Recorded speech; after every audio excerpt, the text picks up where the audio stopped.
You don't lose yourself in a relationship all at once. You lose yourself in 100 tiny, sure, whatever, let's do what you want.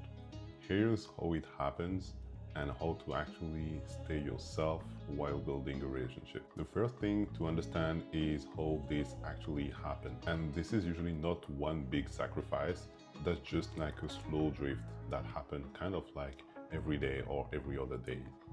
Their friends become the friends, their schedule become the schedule, and it's a lot of like small things like that that you don't really realize, like the tiny things, but then without you realizing, you're not fully yourself anymore. At the beginning, doing this feels like love because you're kind of like merging, you know?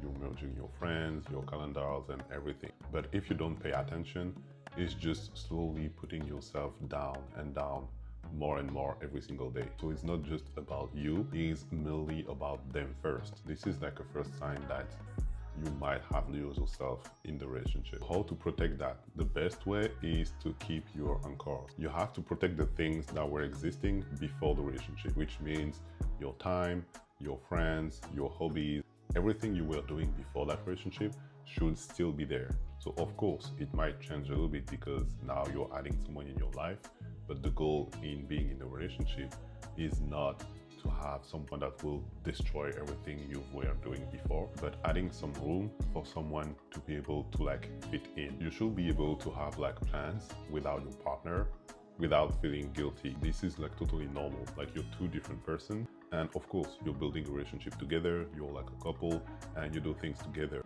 But you should still be able to do things on your own, and they should still be able to do things on their own. Why this is actually also good for a relationship to sometimes having things on your own.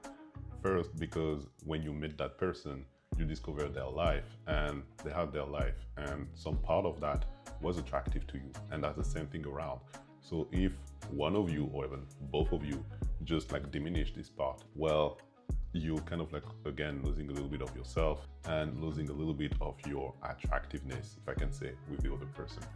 The other reason is pretty simple, is that if you're like all the time together, there is no desire, there is no miss. So the one thing to remember is that love is not just two persons becoming one. It's like two different persons doing things together, but both of them keep their identity, which makes the whole thing together unique. Stay yourself, keep your friends, keep your hobbies, and keep the things you love doing. This is the best way to build a relationship with your partner. So if this video was somehow helpful, please consider liking the video and subscribing to the channel. I will see you soon for another one.